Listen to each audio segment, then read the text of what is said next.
Pihak rakyat Palestina itu mempertahankan negaranya, keberadaan adanya orang-orang Israel itu juga menginginkan tanah yang ditempati itu tetap eksis. Ya mau tidak mau ini ya tidak hanya unsur kekuasaan, ya ada unsur keagamaannya juga, unsur politik juga, unsur historikalnya juga, yang di sini mau tidak mau harus kita kaji lebih dalam lagi.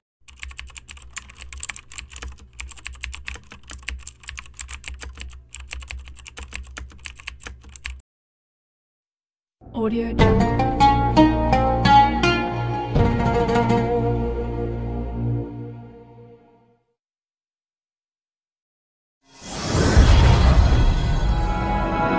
Assalamualaikum warahmatullahi wabarakatuh. Selamat malam para pemirsa Nawakisna Podcast. Bertemu kembali dengan kami dengan misi bergerak, bertumbuh dan berkembang.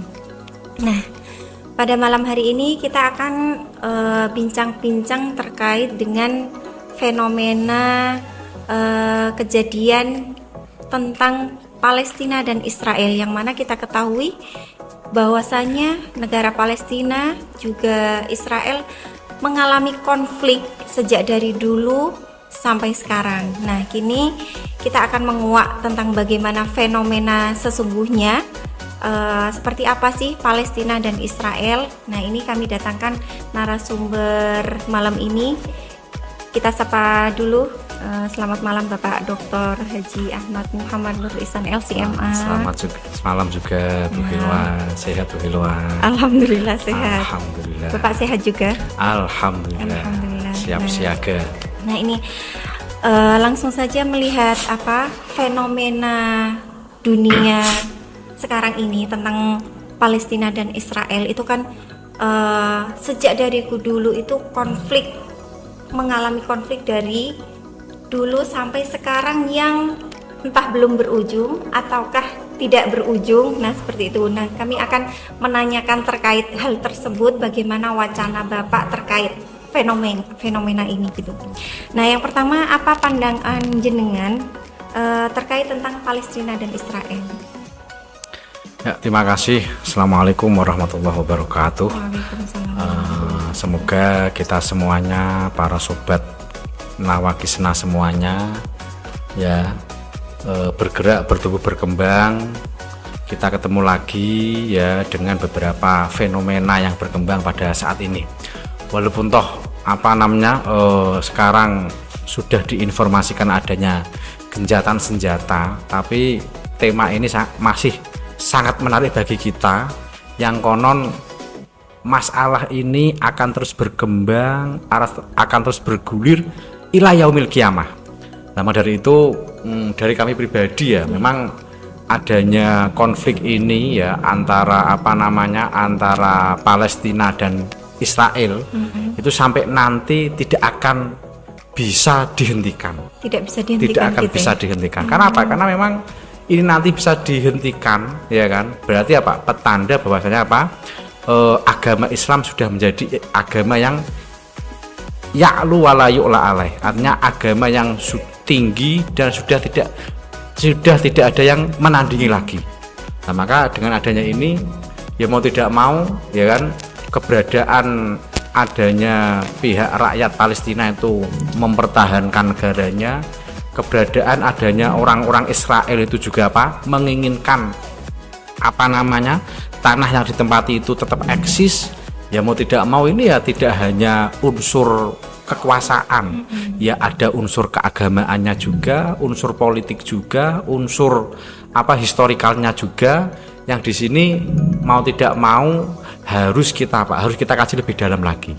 Artinya apa ya? Artinya saya meyakini di sini dari pihak Palestina ya ini yang menjadi korban sejatinya, karena memang waktu itu sejarahnya kan orang Israel kemana-mana selalu ditolak, dan hanya negara Palestina yang mau menerima keberadaan orang-orang Israel. Ya di sini saya meyakini ada doktrin khusus kenapa orang Palestina itu masih mempertahankan kedaulatannya. Dan ini tidak hanya doktrin dari sisi mempertahankan negara, tapi juga mereka juga punya misi untuk mempertahankan agama mereka. gitu ya.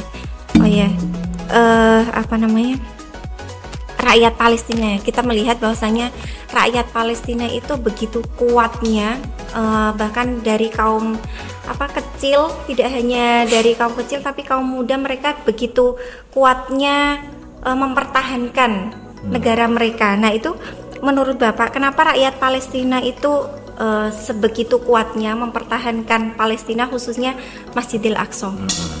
Jadi seperti tadi yang sudah kami nyatakan ya, bahwasanya dari pihak rakyat Palestina itu mempunyai doktrin yang sudah termaktub, sudah terukir di jiwa mereka. Artinya apa ya? Artinya ini tidak hanya sebatas bagaimana negara mereka itu masih eksis, tapi juga ada doktrin yang mana doktrin ini tidak mampu ya kan digeser oleh siapapun itu. Nah, lebih-lebih adalah doktrin agama. Nah, yang pertama ya, ada 3 alasan kenapa rakyat Palestina masih kuat mempertahankan adanya Masjidil Aqsa. Nah, yang pertama, jadi mereka itu mempunyai rasa memiliki tingkat tinggi ketika ketika Rasulullah SAW di Isra Mi'rajkan oleh Allah Subhanahu wa taala. Di situ tertera di surah Al-Isra ya kan, ayat 1 ya, yang berbunyi Bismillahirrahmanirrahim, Subhanalladzi asra bi 'abdihi lailam minal masjidil harami ilal masjidil aqsa alladzi barakna haulahu. Jadi Allah Subhanahu wa taala mengisrakan dari Masjidil Haram ke Masjidil Aqsa. Dan Masjidil Aqsa itu sendiri ya kan tidak serta-merta ya istirahat sebentar lalu kemudian siap siaga untuk menghadap Allah Subhanahu wa taala. Tapi Kanjeng Nabi Muhammad SAW menjadi imam bagi para nabi ya kan, sebelum sebelum beliaunya menghadap Allah Subhanahu wa taala menuju Sidratul Muntaha. Dan ini menjadi simbol kuat ya kan? Mereka punya keyakinan, ini loh negara Palestina, ini loh Masjidil Aqsa sudah dipercaya oleh Allah Subhanahu wa taala untuk dijadikan terminalnya para nabi. Rasulullah SAW sholat di situ ya kan, dan di sini ini loh bukti bahwasanya kekuatan umat Islam itu akan muncul dan tumbuh di sini. Apapun bentuknya jenengan memusuhi kami tetap siap, kami tetap sigap untuk menghadapi panjenengan. Kenapa? Ya, saya meyakini adanya Rasulullah SAW sholat di Masjidil Aqsa untuk kemudian menuju ke Sidratul Muntaha. Ini Ini adalah simbol kekuatan kita. Nah, kekuatan ini akan terpatri dan akan kuat menjadi bentuk kemenangan kita. Yang pertama, ada doktrin kedua. Doktrin kedua adalah bahwasanya bahwasanya para Palestina ya, selain mempertahankan negara mereka, selain mereka memikirkan keluarga mereka ya kan, mereka masih mempunyai mempunyai titik kuat, alasan kuat kenapa rakyat Palestina masih mempertahankan Masjidil Aqsa. Kenapa? Karena ya kan nanti itu ya kan Dajjal akan muncul, dan Dajjal ini menjadi penguasa alam, mulai dari dataran Eropa, mulai sampai dataran Afrika, sampai dataran Asia, sampai dunia Arab, Eropa, Asia, Afrika, bla bla bla dikuasai oleh Dajjal, dan tidak ada yang mampu mengalahkan Dajjal ya kan? Dan mereka mengimani bahwasanya Dajjal tidak akan bisa dikalahkan, Dajjal tidak akan bisa dibunuh kecuali Dajjal dikalahkan dan Dajjal dibunuh kecuali Dajjal berada di Palestina, yang di sini adalah ada di Masjidil Aqsa. Ya, dan doktrin ini menyatu dalam seluk-beluk hati mereka. Artinya artinya ya kan rakyat Palestina nanti akan menjadi pahlawan. Ya kan, yang mana di situ disinyalir berdasarkan cerita bahwasanya Nabiullah Isa alaihissalam turun di mana, di Manaratul Baidho, itu di Damaskus di Syria, lalu kemudian menuju ke Palestina. Dan ini Nabi Isa alaihissalam mempunyai misi untuk mengalahkan apa? Mengalahkan Ad-Dajjal. Sementara Dajjal ini tidak bisa dibunuh oleh siapapun. Dajjal ini tidak bisa mampu dikalahkan oleh siapapun sampai 40 tahun. Sampai 40 tahun tidak terkalahkan. Dan Dajjal terkalahkan ketika nanti apa? Dajjal berada di apa? Di Palestina. Nah, maka dengan dari ini juga Pak menjadi penguat mereka bahwasanya nanti itu kita jadi pahlawan. Tidak hanya pahlawan di negara Arab, tapi pahlawan dunia. Ya kan? Karena apa? Apapun bentuknya dan siapapun pembunuhnya, Dajjal bisa dibunuh dan dikalahkan apa? Ketika apa? Berada di Palestina. Yang terakhir, alasan ketiga yang terakhir adalah bahwasanya apa? Bahwasanya mereka juga meyakini walaupun toh sekarang kami dimusuhi, walaupun toh sekarang kami terkalahkan misalnya, walaupun toh sejagat raya itu menyalahkan bla bla bla bla bla, tapi apapun bentuknya negara kami, apapun bentuknya penduduk kami, ingat bahwasanya nanti itu sealam raya ini akan dikumpulkan di negara kami. Itu apa? Di negara Palestina. Di mana itu? Ya khususnya di apa? Di Masjidil Aqsa. Nah, di sini apa namanya? Sayyidah Maimunah menyatakan bahwasanya apa? Qalat qultu ya Rasulullah aftina fi Baitil Maqdis. Ya Rasulullah, mbok jenengan itu memberikan fatwa kepada kita, apa sih itu Baitul Maqdis? Jeung Nabi apa? Qala ardul mahsyari wal mingsyari, atau ardul mahsyari wal mangsyari. Ketahuilah bahwasanya bumi Palestina ataupun di situ ada Baitul Maqdis yang nantinya akan apa? Menjadi bumi mahsyarnya ketika apa? Yaumul Qiyamah. Artinya apa? Dari apa namanya negara manapun itu, entah dari daratan Afrika, dari daratan Eropa, dari daratan Asia, bla bla bla bla, mereka apa? Akan berkumpul di mana? Di apa?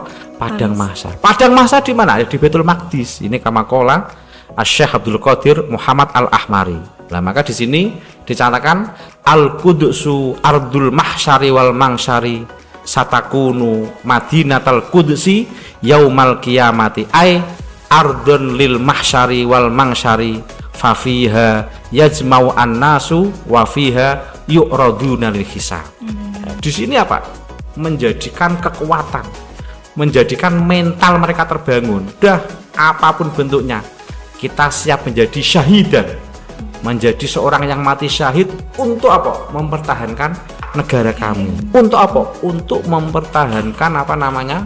Masjidil Aqsa atau apa? Baitul Maqdis. Ya, ketika kita mohon maaf, ketika apa? Kita tidak punya tanggung jawab ini, ya kan? Terus kita membiarkan Masjidil Aqsa diambil oleh orang-orang Israel, maka apa? Ya, berarti kami juga rela ketika Masjidil Haram yang ada di Mekah, ya kan, Masjid Al-Makkah Al-Mukarramah dan masjid yang ada di Madinah itu apa? Masjid Al-Madinah Al-Munawwarah. Berarti kami rela dua masjid ini diambil oleh orang lain.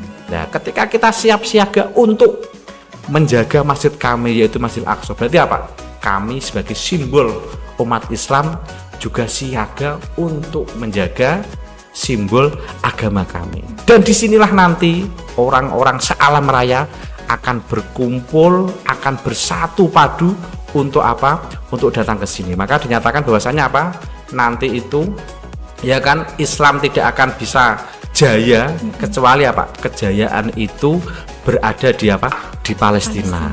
Islam tidak akan bisa menang, tidak akan bisa ya'lu walayu ala alai ketika apa? Khilafah at-taliyah. Nanti itu ada khilafah selanjutnya, konon demikian ya kan. Kecuali apa? Itu terjadi di mana? Di Palestina apa? Di Masjidil Aqsa yang dipimpin dengan adanya apa? Imam Mahdi. Dan Imam Mahdi nanti ya kan yang nantinya akan apa? Memimpin negara apa? Palestina dan mengembang sampai ke seluruh dunia. Dan nantinya hingga muncul diksi atau istilah al-islamu ya'lu wala yu'la alai. Nah, maka sebenarnya al-islamu ya'lu wala yu'la alai itu ya ketika nanti Dajjal sudah terbunuh, Ya'juj Ma'juj sudah hilang, Imam Mahdi menjadi apa? Panglima, menjadi khalifah untuk apa? Memimpin umat Islam yang ada di dunia.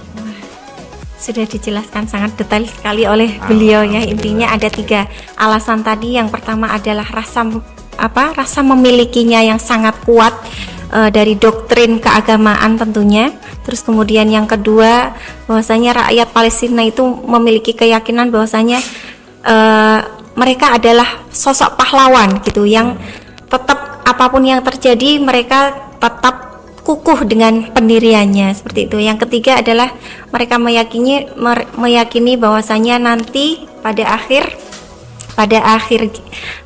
kehidupan nanti Palestina akan menjadi tuan rumah bagi ya.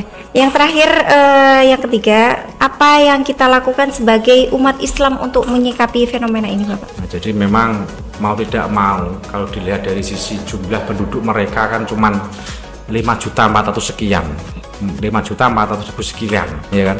Artinya apa? Ini negara kecil dibanding negara kita kan, negara Indonesia yang konon sampai jumlahnya 270 juta jiwa. Mereka hanya 5 juta sekian, bayangin itu. Nah, maka kalau memang orang-orang itu menyebut negara Indonesia itu negara besar, itu memang benar. Lihat dari petanya memang luas, orangnya banyak. Nah dari sini ya kan, Palestina sebenarnya memang merindukan keberadaan kita. Dan selama ini memang kita tidak menutupi bahwa kita itu ya siap menolong mereka. Makanya pergerakan kita bagus ini. Dari Pak Jokowi alhamdulillah selalu memantau, dari Lazismu, Basnas itu mereka bergerak bersama, memberikan santunan, memberikan memberikan bantuan kepada mereka. Artinya bantuannya real. Kok misalnya kita ya tidak bisa membantu mereka secara real dengan uang atau apa, yuk bantu mereka dengan dengan psikologi kita. Artinya apa? Ketahuilah ya sya'ba Palestin, nahnu ma'akum misalnya. Orang Palestina nyantai aja, aman, kita bersamamu.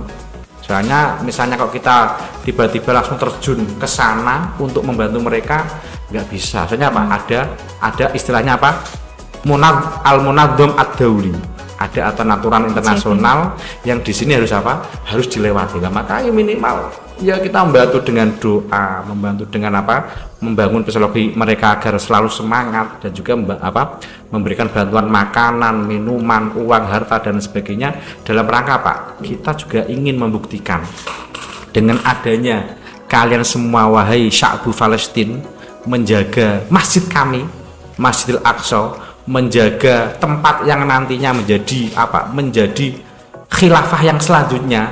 Kami mengucapkan terima kasih jenengan ikut serta mempertahankan agama kami. Dan kita juga harus punya rasa memiliki, dan kita harus punya fanatisme di sini. Kalau kita tidak ada fanatik kepada mereka, ya terus agama kita mau dikemanakan? Nah, maka sudah bagus ini, tidak hanya negara-negara Islam yang ikut demo agar peperangan itu diselesaikan, tapi juga negara-negara yang non Islam itu juga mereka ikut memberikan kekuatan kepada negara Palestina dalam rangka misi kemanusiaan. Kalau kita kan dalam rangka misi keagamaan dan kemanusiaan. Nah, mungkin begitu. Ya, mungkin itu. Alhamdulillah selesai sudah begitu wacana dari beliau tentang Palestina dan Israel. Kita bisa mengambil hikmah dari petuah-petuah beliau tentang Palestina dan Israel, minimal untuk support kita, untuk menyupport Palestina juga ya. Seperti itu ya. Mungkin kali ini saya tutup. Assalamualaikum warahmatullahi wabarakatuh. Waalaikumsalam warahmatullahi wabarakatuh.